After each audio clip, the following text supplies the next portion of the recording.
John, a disappointing loss obviously on the weekend, and you were quite critical of the effort from the team after the game.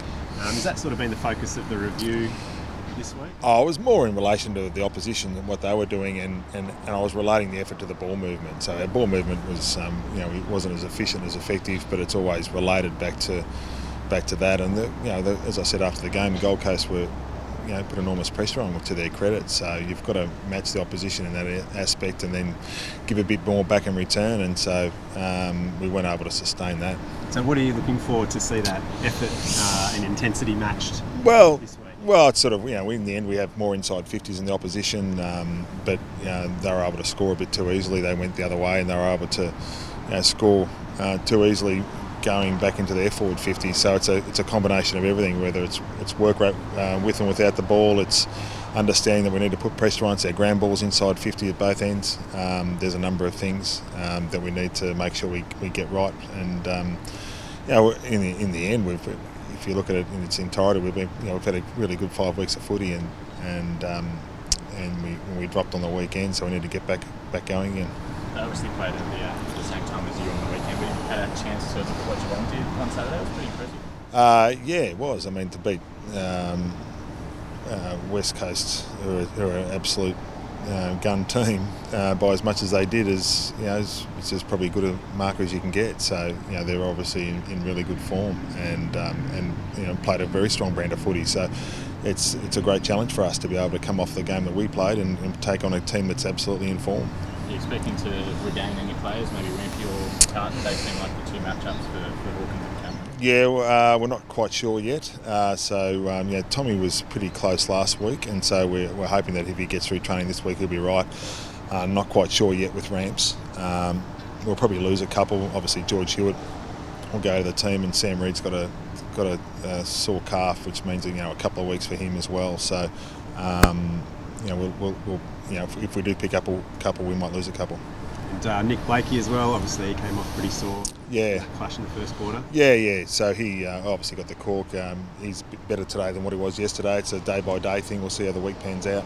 And you kind of talked then about Dane Rampy potentially being back. Isaac Heaney was able to come back quicker than expected. Yeah. Is it a similar position to Dane? Well, he's done it before, but we also, that'll be absolutely guided by the surgeon, which he hasn't seen yet. So, we'll be guided by that. Yeah. And, with no Reed, no Buddy, you probably expect Logan McDonald to come back in. How was his half in the He only played a half. Look, we'll wait and see. I don't think there's any expectation on anything just yet. We'll sit down and work it out just as we see. We've got to pick out what's best for the team and what's best for Logan. It's a combination of both. Yes. He only had a couple of kicks, one goal I think it was in his half in the VFL. We're just sort of looking for him to keep some run in his legs, but not looking for too much more. Oh, no, it was just an opportunity. We thought he could do with less load, and that's why we did with him and what we did with Braden Campbell as well. We're starting him as sub, so we thought that 5 weeks in of a starting senior campaign that we could probably lessen the load a little bit on those two, and so the plan was to do that, just playing for the first half, which he did, and hopefully feels well this week. And how do you approach that with Braden? Because he, as the medical sub, he ended up playing well over half the game anyway. Yeah, we'll see how this week pans out. See what other players are available. See how Braden pulls up. All of that will be taken into consideration this week. I feel like you just can't get any luck with injuries. You wake up in the morning and think, he's fit today. That's part of the marathon that is an AFL season, isn't it? Is that you've got to get through when you're playing well, and then you inevitably get your fair share of injuries. It's just what happens, and so then you've got to be able to cover that, and then lift the work rate, and then go again. It's just what it is. It's I've spoken probably all year to the senior players, or to all of our players, about we'll need a whole squad. We played 39 players last year, so you need a whole squad to get through a season. It's not just the blokes who are in that team for the first 2 or 3 weeks. You got a couple of guys in the VFL that have been in good form. Dylan Stevens had more than 30 touches. I think Ryan Clark's had more than that in both games. Yeah. So do you look to start rewarding that effort, not only based on the injuries, but...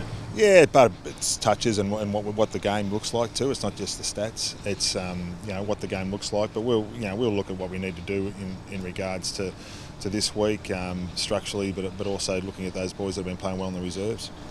How does a loss like the weekend sort of affect the confidence and belief that had been built up, in the early rounds? I that's part of playing AFL footy too. I mean, but it's been a pretty good 5 weeks. You can't forget that. So that's an understanding as well. But it's just a reminder that you have to turn up with that type of intensity and effort every week, because the opposition generally, they have that decision to make as well. So every week you have to have that reminder, regardless of what's happened previously. You need to get back going again and be prepared for that battle. So it's just a reminder for our team and our players that it's a week by week thing. It always has been, always will be. And the performances of sort of Parker and Kennedy on the weekend, they sort of stood up for you guys. Is that kind of something that the young boys can look to and sort of learn from about the week to week grind? Yeah, it is. I mean, that's what the season is, isn't it? Like you get into the swing of the season, and the more mature blokes that have done it week in week out for a long time, they really relish that opportunity, and that's just what a season is of AFL footy. Those two in particular understand it, know what it's about. Any of the blokes that have played for any long period of time are understanding of that. So it's just making sure that what we get out of today is taken in tomorrow, taken to the next day, prepare well, and come up a good team that's in really good form. Understanding what it takes from week to week, but we're also acknowledging that we've had a pretty reasonable 5 weeks of footy too. And just quickly on Buddy, is there sort of any movement on his situation, or is it just no Buddy updates this week? You won't be playing this week. All right, thanks guys.